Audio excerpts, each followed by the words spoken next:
Okay, good morning, everybody. We're here with Dr. Gene Shi, CEO and co-founder of Learning Genie. Hi, Gene. How are you doing today? Hey, John, very good. And welcome everyone for this exciting webinar. And we do have lots of great innovation I want to share with the audience. And then my name is John Crippa. I'm the co-founder of the EduProtocols educational movement. I was the former innovation officer and executive director at Computer Using Educators in California. And I've served as an assistant superintendent. I got to start a high school from scratch one time. And right now, I'm super excited to welcome today's featured author, Angela. And Angela, do you want to just kind of tell us a little bit about yourself and how do you get to be an ACSD author? That's fascinating to me. Oh, well, thank you, John. It's a pleasure to be here with everyone. Um, so I am based in New York. I always have to say that if you can't tell from my accent.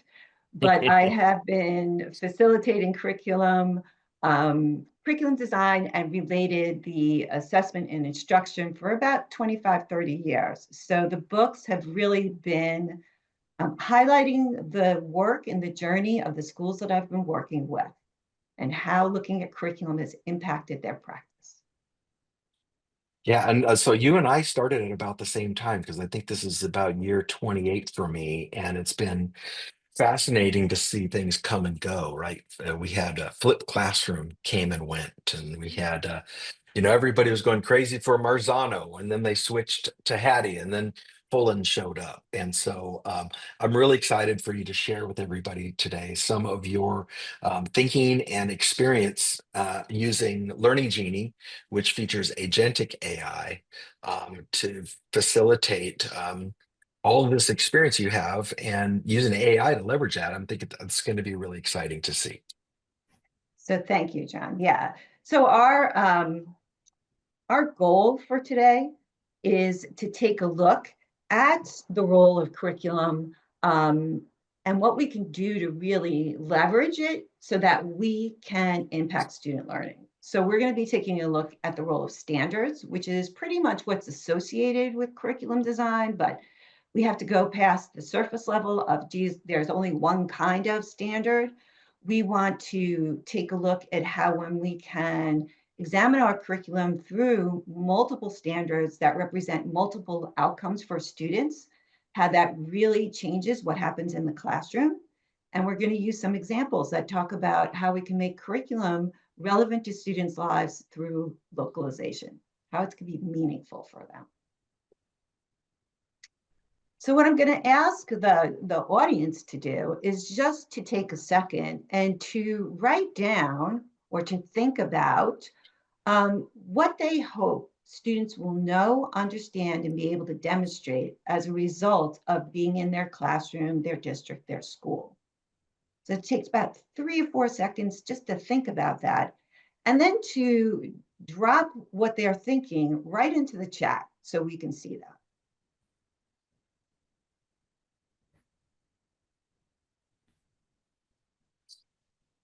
So if we can get some of our participants to write down, what do you really value as learning outcomes for your students?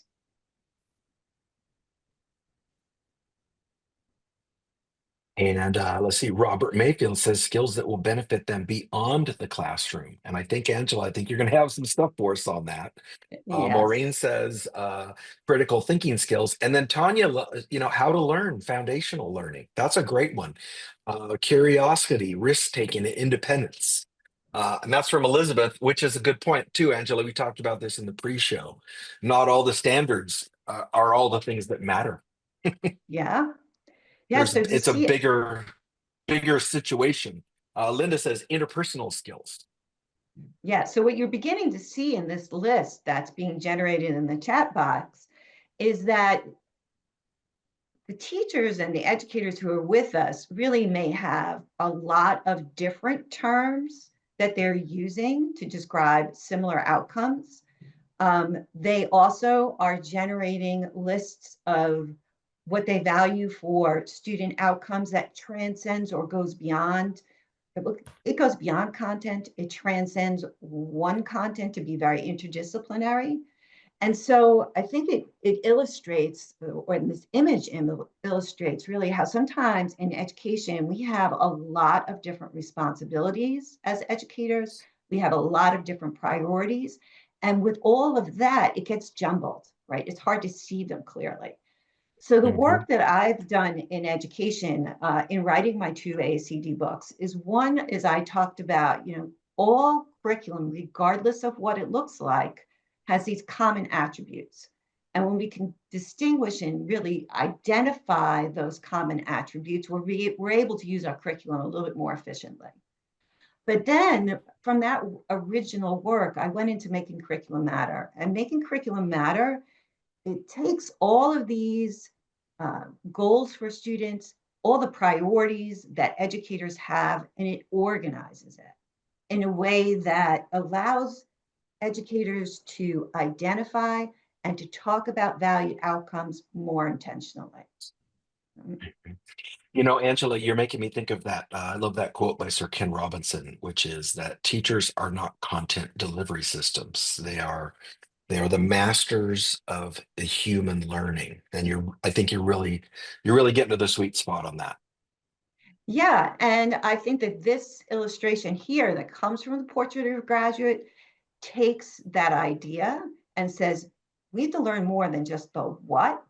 We have to learn how to be learners. We have to learn and apply what we're learning across disciplines. We have to really examine the connection between our social and emotional selves and what we learn. We have to be able to communicate our learners. So this is an example of the Portrait of a Graduate from New York State. New York State recently has adopted a Portrait for a Graduate that serves as a model for districts in New York State.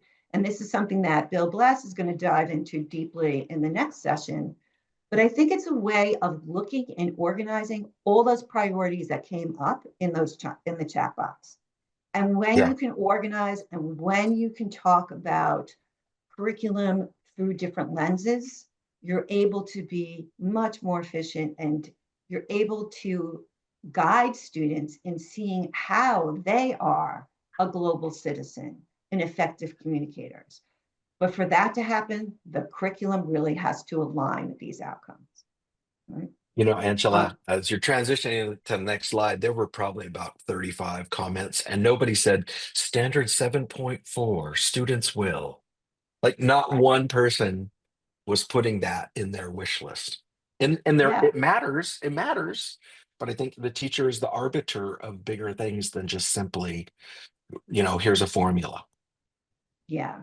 And the Portrait of a Graduate is only really one example. I mean, one of the things I've learned from working with Learning Genie is that something that I think Learning Genie brings is that there are multiple priorities for districts. There is a responsibilities, yes, to those content standards, but there's a way to connect content across discipline. There is a priority for districts, is the Portrait of a Graduate. But for that to really live in the classroom, we need to incorporate it into the curriculum. We know that when students see themselves in what they're learning, when a curriculum is localized to where they live so they can have a deeper understanding of what it is they're learning, we are making that connection. We are responding to who they are and their individuality. UDL is not something that's separate from the curriculum. It is part of the curriculum. Hmm. And Hmm. while this goes into the planning, we need to realize that when we plan this way, we are ultimately going to engage students more deeply in what they're learning. So a typical curriculum design process takes us through desired results, that's where our standards live, to assessments, which answers the question, how will we know, to the learning activities, which is what's taking place in the classroom. And we look for the strongest alignment through them. We can't ask students to be critical thinkers and then never have an assessment that allows them to show how they think critically. We can't use an assessment that is not supported with rich thinking, rich critical thinking that is occurring every day in the classroom. So design matters. We have to think about what we design. And so one of the first things that I suggest when we're thinking about designing curriculum is broaden the definition of standards. Don't Mhm. think just about content standards. Those are the ones that we always go to. Those are the ones that tend to be traditionally found in the curriculum. But if we want to get to those valued outcomes for student learning, if we want to address the priorities, we have to consider standards that represent processes. So if I have a math curriculum, I have to include the standards for mathematical practice. If I am teaching science, I have to consider the science and engineering practices. These are processes that are embedded with the content. And then if we're truly developing the whole child, there's metacognitive standards. What are the social and emotional goals and benchmarks? We have them in New York State. What are the executive function skills? What are those habits of mind? So when we broaden the definition of standards, we can develop a much more richer curriculum, richer learning experience for students. And Angela, that was something we talked about in the pre-show, which is the idea that speaking standards are standards, listening standards are standards, and yet in our headlong pursuit of academic standards, right, we're using up the whole calendar on those. And I think what you're advocating for is how do we make all those happen in sync at the same time? It's not, you don't stop teaching math to do listening standards. How do we fold those in? Is that where you're going with this? Oh, absolutely. Because I truly believe that when it comes to curriculum design, what we have to do is not add more. We have to be strategic. We have to change the lens. So we look to align the curriculum with standards, but the global standards. And Mhm. one thing that administrators and educators really, they're concerned about is how well does a curriculum align to standards? And so we have to look at everything in the curriculum to see whether that alignment exists. And this is how I define alignment. Alignment means that what the students are doing is one is the same as what the standards are asking. So standards are learning standards. And what the teacher does is the teacher needs to ask themselves, so how do I provide the opportunity for students to do this? Not how am I doing it? That's when you have true alignment. So let me give you an example. This is an important outcome because it is part of the science and engineering cross-cutting concepts. Right? Patterns exist in science, in the natural world. And so this, if we're really honoring that standards mean more than content, we have to consider how these cross-cutting concepts in science, in this case patterns, is going to live in the curriculum. So here's one example. And I'm going to ask our audience just to take a second and to think about how well does this align with that standard? I just accidentally came out of my presenting page. So Joan, what do you think? How well does this align with patterns? Can students learn about patterns from this activity? Yeah, and again, this is one I was reminiscing because I got to see these slides early. Yeah, My Slinky for the younger people, they may not get this reference, but when I got my first Slinky, it did not work for me like it did on the commercial. yeah, On the yeah. commercial, it did all these amazing things, but I think the essence of what you're talking about is here. I had to slow down my thinking. I had to say, hold on, I need to watch that commercial again, and that was before YouTube, so I might have to wait a couple of days, and then I would have to observe what is it that my pattern on the Slinky is not doing on the when it's going down the stairs like a cool robot and mine just flops. What do I have to change? Which I think is such a great metaphor for school, right? Like kids have constructs about things and teachers have constructs about things, and they fall into patterns. So how do we Right. observe the pattern? Because I think part of the fun of patterns is breaking patterns. Yes, absolutely. So let's take what you just said, which is, it was one thing to watch the beautiful commercial where the Slinky actually worked. It's another when you got that Slinky in your hand. And that really is what has to happen in the classroom. right? So Mhm. for students to examine patterns, they have to be the ones that are creating those patterns. They're the ones that have to make those observations. They have to be asked to draw conclusions about what they're seeing.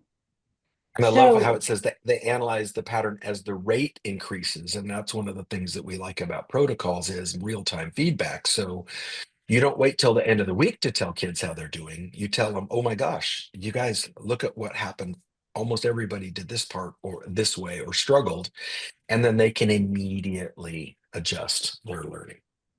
right. So when we're looking at a tool like Learning Genie, we're confident we're going to get this kind of strong alignment, right? Students are the ones who are going to be doing the learning, which is what the standard asks them to do it, and they're engaging in an activity that is strongly aligned. What else is the beauty of using something like using Learning Genie is that yes, they're learning about patterns. That is a science and engineering practice. But the same activity is one in which students are exploring critical thinking. You just change the lens. So, same activity. And now I look at it through the lens of critical thinking. And what I'm seeing is that students are going to be explaining cause and effect. They're making predictions. They're explaining with evidence. They're engaged in a metacognitive process of reflection. It's not about adding more, it's about seeing and knowing how these different valued outcomes are addressed in the curriculum so we can name them and help students to see them and to understand what they're doing. Another piece of this, of bringing curriculum and really engaging students in their learning, is using examples that are relevant to them, right? We know more students can engage in their learning when they can make connections to what is being learned. So another feature of Learning Genie is localization. So I choose this slide here because even though I have this very, very strong New York accent, some of you can pick up, it's really from Long Island. I live by the beach, right? So that this picture of my son going surfing. And so all we have to do on Long Island is talk about the beaches, and we have the North Shore, the South Shore, and notice those waves coming in and talk about how they come in at different speeds and how come sometimes they're bigger than others. It's a way to make a connection to students that says, you know, waves, when I'm studying here by observing the slinky, really, I can see it in the world around me. So we invite more students into the learning process when we can localize a curriculum and make it meaningful to them. So curriculum, a really high quality curriculum, a curriculum that matters, is one in which you are changing the lens to identify these meaningful outcomes, these important priorities. You can see them, you can modify them, you can implement them with greater really with greater purpose in mind. And so we want to take advantage of what curriculum brings to the table, how it really can impact student learning. So Jean, you have a tool here that can help teachers do this, help educators do this. Do you want to talk a little bit about your tool and how it works? Oh yeah, yes. Thank you, Angela and John. Actually, we have opportunity to work with Angela for the last 18 months, and also we built a tool called Curriculum Genie. So Learning Genie is a company name. Curriculum Genie is actually the first agentic AI in terms of curriculum unit building. So I want to take a moment to explain what does it mean agentic AI, copilot AI. Probably a lot of people still trying to understand, right? So AI, we talk about large language model. It started in 2023, like the big wave of AI coming, right? ChatGPT. So what started as a co-pilot, right? You just have a prompt, you interact with the platform, and now moving into 2025, AI become more and more complicated, more and more sophisticated. People are talking about, hey, they can do more things for us. So one thing we do is we call a big wave is called agentic AI agent. So this to simply put, right? So literally, agentic AI has a multiple. Oh, can you go back? Yeah, sorry. I'm sorry. Pressing the wrong buttons. Right, no problem. So it's about multiple prompts, right? So you're building an AI system for you. So in this case, we are able to weave in multiple priorities from cross standards, localization, and we can also build in other priorities like UDL, cultural responsiveness. So many of those very difficult, complicated concepts required maybe from a school, a state, from state or school districts, and also lots of best practice in many PD that actually we can think about how to support teacher or weave that in. So it's more like the differences. It can do a very comprehensive project, right? It can use a complex logic. It can do multiple things. Okay. Yeah. Uh, yeah, Copilot You AI. want to? Yeah. So want to showcase a real one, but actually we would involve love to have our audience to come. Okay, to also just feedback, right? Come to like we can build something together. So this is one. We want to use New York State as example. So the topic we want to do is industrialization. On the fourth grader, and we want to pick some of the portrait graduate from New York State and localize with New York City. But it can be applied to any state, any city, any grade level. So I'm going to share the screen Okay. just to do a quick like we want to do go live and showcase.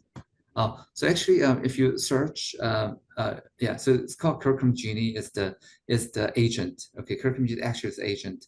A very simple platform. Simple platform. So it was able to show industrialization as the unit name. But we welcome teacher if we have more time. We actually can build a very sophisticated description. So here we invite students to be the co-designer. So actually we do have a different webinars coming about how we can turn on students agency, they become the owner. So really the UDL, big part of UDL is a student voice, student choices, but now we are moving forward, right, to have student be the co-creator. So that's actually, we have done a lot of cases. This is actually very fascinating, but we want to use simple, okay, industrialization topic, and AI actually can understand this topic just with one word, industrialization. I was just putting in New York, so that, but we can also create four. So here the standards is the New York standards, but we're able to do all state. So there are two different modes. So there are auto adapt, meaning okay, we can select ELA standards. So so the AI it will pick right towards the most fit for this unit. But also you have a scope and sequence. You do have very clear standards. You know your the district has goals, priority standards. You want to make sure they are carried in any of the design of the curriculum, so you can pick to the detail, right? Which one you want to select, so that you can build your full unit with all the scope and sequence designed by the description of the unit design.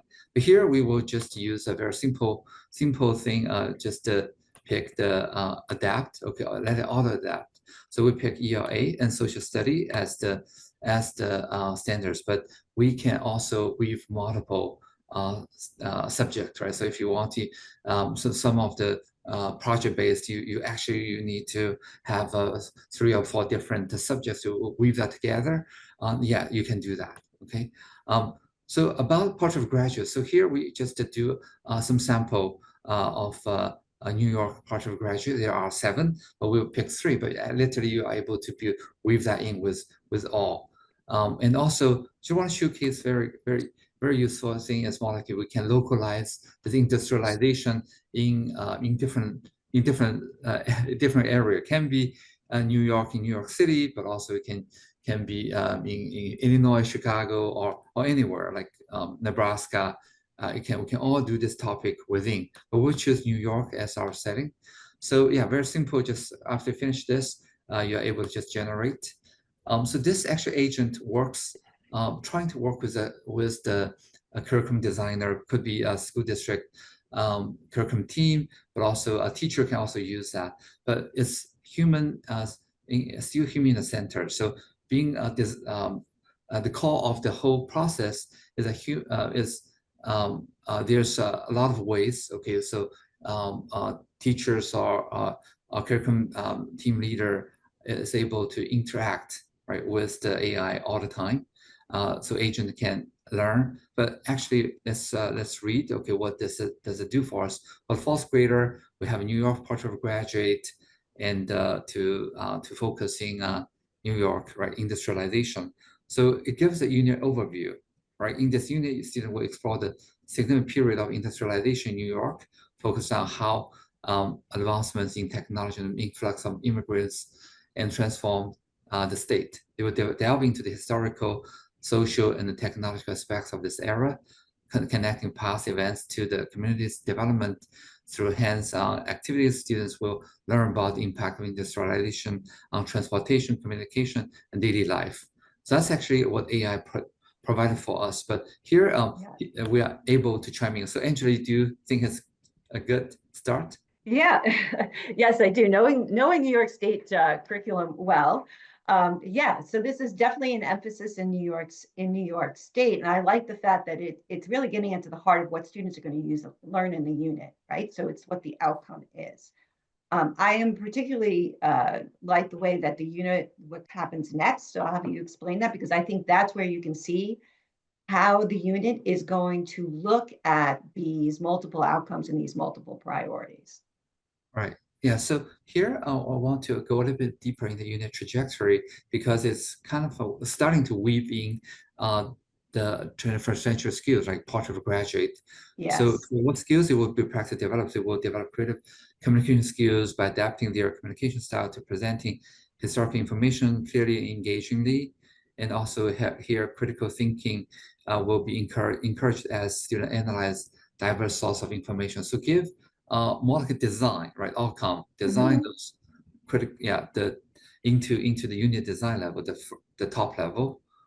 Also, the last part is that students will engage in creative problem solving by brainstorming ways modern technology could address industrialization era challenges. Okay, so literally, next will be the concepts, right? Technology now advancement, immigration, urban development, and guiding questions is also provided.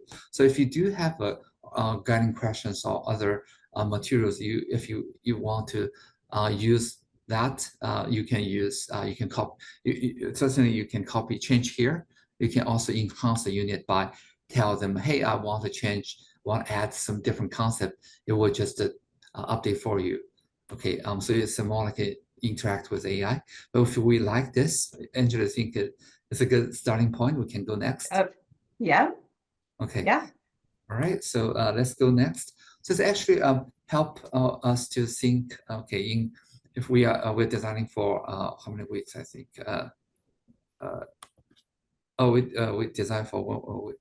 Probably we should do multiple weeks, right? We forgot about that. Let's go back. Yeah, and I love this part, Gene. If I'm going to plan 1 week, I might as well plan 5 in the same amount of time. Right. That's fabulous. Why not plan a quarter right now? Yeah. So industrialization, right? So wait. I forgot about this. Wait, is there a typo here? Industrial. Yeah. Wait.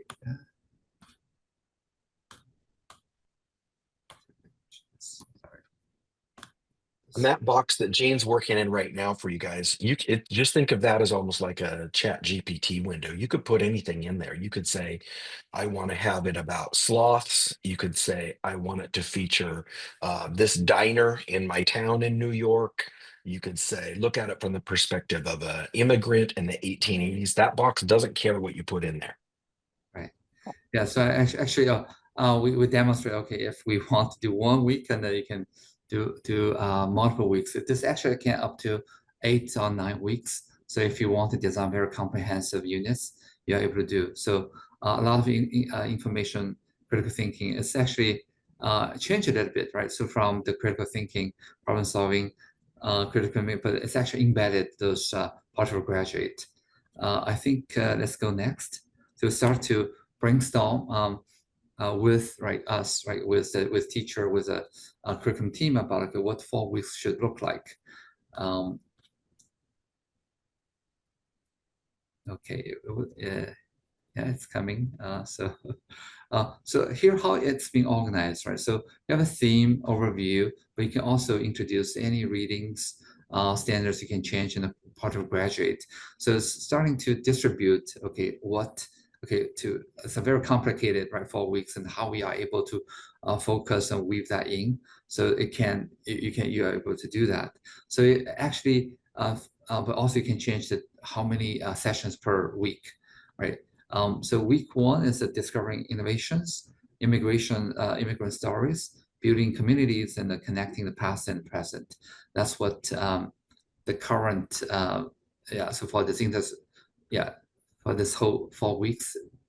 Okay, and then if we feel we're comfortable with that, so anytime the teacher can change, but if we're comfortable, we are able to have the agent lead us to next. So it's more like concepts are building the scaffolding on each other and also skills, right? The standards. So here's more like AI adapted, but we're able to discover that, oh, if we do want to change any standards within any lesson of this whole scope and sequence, we're able to do that. So here is now AI is working on building the first week. Okay,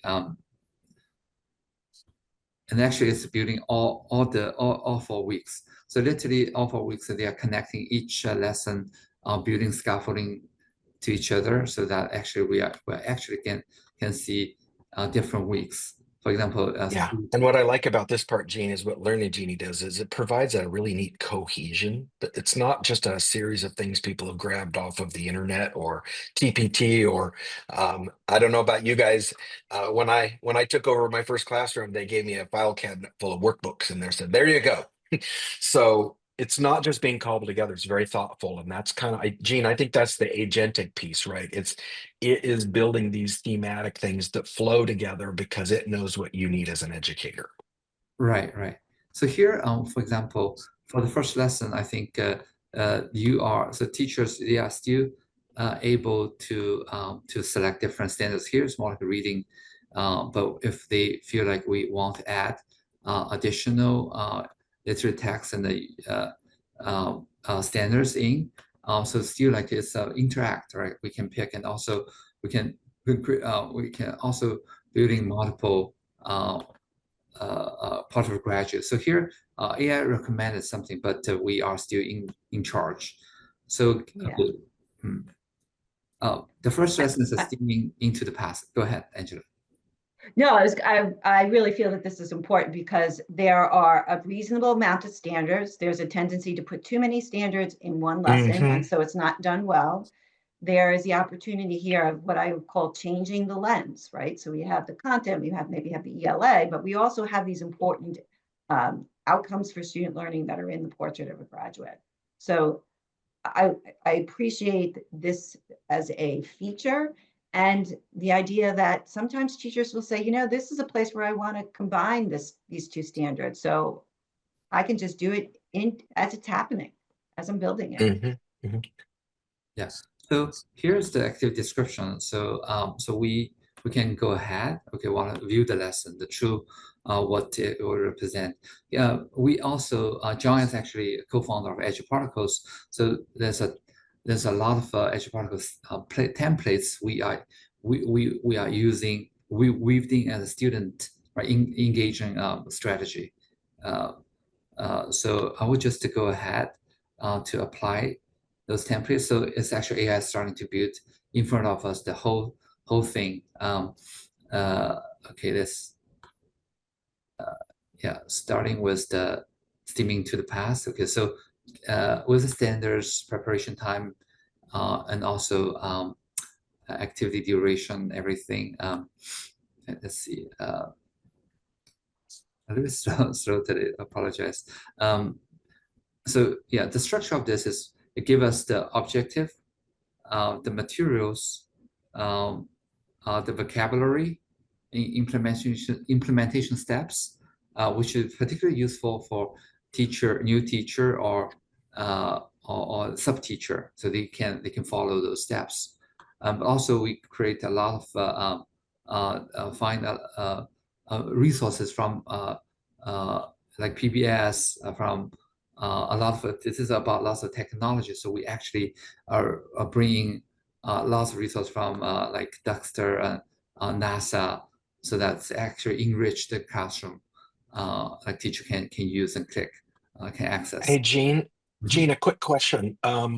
Does Learning Genie have the Spanish literacy standards in for K-12? Is that already there? I know it's dual language ready. Right, right. Oh, I need to check. Okay, it should. Like if Okay. the state And standards. Ryan is the one that asked that. Ryan, if it's not there, this is the great thing I've experienced with working with Gene. 2 weeks ago, I said, Gene, we should have IB in there. IB's in there. So as long as there's a standard that exists in a PDF or something, it's really easy to integrate. So hopefully that takes care of that question for you. Right, Great right. question, by the way. So Oh, Ryan says, thank you very much. yeah, so we do have also this the templates. So literally, we just built the slides as well. I just want to showcase like actually in front of our just a few minutes ago, right? We decided about steaming into the past is our unit. Is our first lesson. So the slides will unpack. Okay, what do you think life was before steam engine were invented? So give some high level open questions, right? And also what you will be able to learn. So introduce the key concept like steam engine and the power of steam and the reading activity. So actually, yeah, introduce a book. But actually, teachers can also introduce the books for fourth grade early ahead of time if you already see it's very useful. And so creating your model. So that's more like hands-on activity introduced by this lesson, and testing observation using work compare model. You can pair work compare and connecting. Yeah, so this is the slides we are building for each lesson for teachers, so they don't have to create again. But also we do have edge particle slides. I want to show you as a sketch and tell. So in a traditional way, so the teacher showcase a concept, but now usually they ask them to draw a picture and then write. So it's similar to sketch and tell, but we do have a slides for them. But really for a lot of edge particle templates that cover most of the 21st century skill, like partial graduate critical thinking, problem solving, many of Yes. already being there because they are doing Or that. the So other way we like to say it, Gene, is in a single sketch and tell like this, the student's creating a drawing there. So that's non-linguistic activities. That's a Marzano, I believe, number 5. They're summarizing. That's Marzano number 2 or 3. They're comparing similarities and differences. That's Marzano number 1. So in a single activity where kids are doing like this, instead of just doing multiple choice or answering a little open-ended question, they're creating. They're sharing with a classmate, they're reflecting on what they said, and then they're writing about it. So you got a lot of things going on in one activity. Right. It's an example of strong alignment. When students are doing what the standard or what the Correct. outcome Yep. is, the expectation is, then you know you have the strong alignment.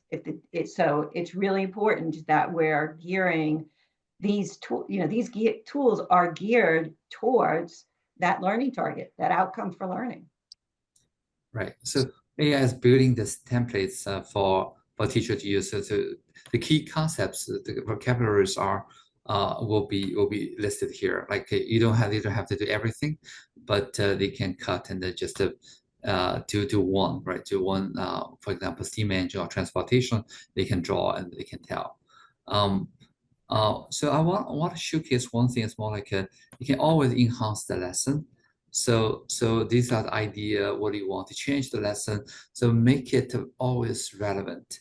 Meaning, okay, when you build a lesson, probably you have some questions you want certain standards want to change, but also you want to introduce different materials. So you can talk to AI, right? They can change for you. But also, I want to also this way actually can do a batch. But we'll let it do the batch while we are introducing other components. So we do have. And Gene, while it's building, Teresa in the chat had a really good comment. She said, it looks like it pulls resources from across the web, including Google Images, YouTube video, and snapshots. But what I told her was it also it'll share the reference of where it's getting those. So you can, as an educator, you can check and see where the items are coming, and you can also suggest items. So you can say, please use this or that in the build. Right. Oh, yeah. So actually, for all the resources, not just from the internet, Google search, we are actually curate lots of open source material, open source sites. So all the best high quality materials are actually being. Mhm. We use a technology called RAG. So it's more like a AI searching AI with high relevance, not just pick any Wikipedia or Google search and Right. insert here It's because that's not it's difficult to control the quality. Um, so so here I want to show portrait of graduate. So literally, the 21st century skills is so hard to teach, and actually lots of teachers are already unintentionally they are doing a lot of great stuff. But how we can be more intentional? Oh, this is done. Okay. Yeah. So the whole 4 weeks is done. So we will review that later. So we are able to see like a problem solver. Student apply critical thinking skills to develop innovative solution to complex problem and consider multiple perspectives. So in this particular lesson, what teacher can encourage them to be problem solver. So they we give the tips, right? During the model building activity, challenge students to predict and test different balloon positions to optimize cost speed, encourage them to document their trial and error process, or facilitate the post-activity reflection where pairs discuss changes made to their models and the resulting effects, prompting them to consider various viewpoints and solutions. So, so the power of this is more like, yeah, we can weave that like a very subtle 21st century skill, but in an everyday, right? You need everyday lesson. Teacher can model that. Teacher can prompt students to do practice on those. So literally, yeah. So practicing, right, and the intentional practicing those skills are there. So creative communicator, let's use that. Another example. So instruct students to present section tell creation to the class, adapting their explanation for classmates who may not have seen the model making process. That's one, like for the fourth grader, how we can practice on this. But also not just for that, but for pedagogical, really for standards, right? So standards, teaching the standards is really, I do feel this will be huge help for sub-teacher, but for first-time teacher, but really most of teacher will benefit, give them a reminder, okay, oh, this is standards embedded, and then what are the examples I can do, right? For example, this for R6 in literature text compare and contrast point of view from which different stories are narrated, including the difference between first and third person narrations. So this is more like give the tips to teachers during the read aloud, prompt students to identify whether the story is told from first or third person, discuss how this perspective affects their understanding of the steam engine's impact. Angela, do you want to? Yeah, so I think this is just another example. You change the lens on what you're doing and you're able to notice it and name it. And so you point it out to your students. So it's not about more, it's about how it's existing there, how maybe asking a question differently or adding a question to your repertoire is going to help students to apply what they're learning in English language arts to a science curriculum or social studies curriculum. Yeah, so this actually UDL strategy has been building how to differentiation, how to support cultural responses. So if they have a different ethnicity background, we can pull relevance to their own culture. What's more is more formative assessment. So you can term Bloom's taxonomy, DOK, different type of questions. So we are building that. So literally, let's look at, the whole thing we finished building. I want to show you just in front of our own eye, right? Industrialization for 20 for this 4 weeks, right? So we're done, right? So literally the first part is done. So teachers still need to go inside and enhance it. And you will see like week 2 is a journey to the new land, faces of the past. So they are all actually already being built, and uh, they were able to enhance it by enhance the lesson. You can always like change things you don't want, or maybe you want to adapt. So with all the resources all being drawn and being presented, slides. Gene, I've got a really good question in the chat. So Carolyn asks, can the teacher or the user specify or limit which resources used to populate the content? So could a person say just use this, or Yes, yeah. what's their control level there? They have a full control. So literally during the design, we have actually put different resources. There's a library. Let me just show you the fresh. So there's a bunch of like advanced setting. This is where we have managed all the these are the current resources we are actually using. We actually have a team to curate all the materials, make it standards aligned. It's already standard aligned, but how that can be weaved that into the unit design. But you can turn on off, but also you can suggest new ones by able to build that in with high quality. Yeah, so with that, so yeah, literally we complete the whole thing right in a few minutes. Teacher's job is workload, like all the lessons aligned to the standards, aligned to best practice, all being considered, and it probably take a one morning. You can polish the whole unit, right, in the full semester of work. Probably a whole summer you'll be able to very comfortably being able to do. I want to go back to the original slides. I know that we're about the time. Do you want to, Angela, you want to share? Yes. And then while we're transitioning, Gene, Elizabeth note she's loving that you have IB in there. Is there any roadmap to add AP standards as well at some point? Yes, yes, yes. Yeah. So we do. You can suggest that when you it's a free use for everyone. Everybody can have free sign up, and when you see the missing standard, you can just drop. Okay, I want certain standards. We're building that into for you. Yeah. Yeah, so this is one of the ways you can learn more. I mean, this will give you access to my website and also a way to contact me, because I believe that when you really understand the why behind the tools, your use of that tool is enhanced and it impacts student learning. I think that curriculum offers teachers an opportunity to talk to each other about what they're teaching, why they're teaching it, how they're teaching it. And so curriculum, I look at it as the umbrella for talking about curriculum assessment and instruction. You know, the transfer from the written curriculum, what's on the paper, to the taught curriculum, which is delivered, to the learned curriculum, which is what the students walk away with. So if you're looking for a little bit more in-depth exploration of this, that has been the majority of my work in helping to say, how do we go from this piece of paper? How do we create this piece of paper to make it really meaningful in the classroom?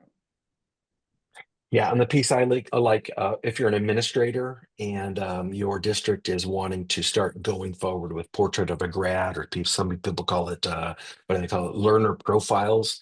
That by using Learning Genie, you've got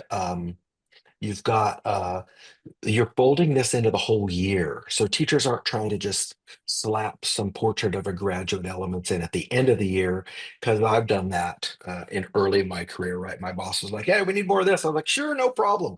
But with Learning Genie as a planning tool, it starts folding in, right? Oh, and look at this. So, and I love in the chat, Angela, you're going to love this. So Teresa had asked, will Learning Genie use illustrative math or Engage in New York? And I told her I would make her a lesson, and she just said in the chat, "Oh, I already have several weeks ready to go. It's ready." She made her lessons faster than I. faster than I did. And she's totally right. There's some granular things that Gene has built in that are spectacular. You can reopen your lesson and you can Yes. regenerate, you can edit. So anything, any of those little nuances people are asking about, you can just add them back in. And I want to be respectful of everybody's time as well. This is my information, John Crippa, jcrippa at Gmail. If you're interested in protocols, you can go to eduprotocolsplus.com/sampler, and there's all kinds of free things there. And you don't even need to put in your credit card, Angela. It's that kind of free. And I just want to say thanks to everybody. The chat was very, very fun today, and so many things Yeah, going on. So And we have an advertisement for the next episodes. Actually, yeah, we let's have a bring great that up. feature. there we Uh, go. so yeah, so about our priorities, so actually we have a wonderful presenters, Bill Bass, as a former SD president. He's also a great educator himself. Matt Miller will be coming. He is also huge on the digital textbook, and will be talk about relevance, localization, cultural responsiveness. Jennifer Loving from CAST, right? CAST, so they do UDL training. So she will cover UDL in curriculum. And the last piece will be John Cripple and me. We'll talk about really the student agency, student engagement. We can actually have a lot of cases about student-teacher co-creation. I want to showcase to you guys. And the last page, we should sign up for future webinars, and we will send the whole video and also the slides to you guys, and you can welcome to next week, Bill Bass, okay, embedding your Yeah. portrait of a graduate through your curriculum. And Gene, Yeah. look what I did. I've dropped this into the chat for everybody. At 9:42, Teresa asked about a math lesson. I started building it at 9:46. At 9:42, I posted a week of lessons. Boom. And Yeah. to Teresa's point, it might need some nuancing, but that's okay. I can adjust. I can add a thing here or there and then regenerate. So And that's, that's I really think that's, what we want, because we want teachers to be able to adapt to the students who are sitting in front of them and their own yeah, experiences yeah. as teachers. So this Yeah. is a way And to it do makes that. planning, Gene, I got a new shirt Yeah. design for us. It makes planning playful, right? Oh, I Yes. can play with it instead of, oh dear, there goes another weekend. It's like, wait, I got an idea. Let's see what Learning Genie will do with that. And it's just such a Right. different energy level. awesome. Absolutely. Yeah. So it was a pleasure being with everyone this afternoon. Thank you so much for including me in this and talking about curriculum, my favorite thing to talk about.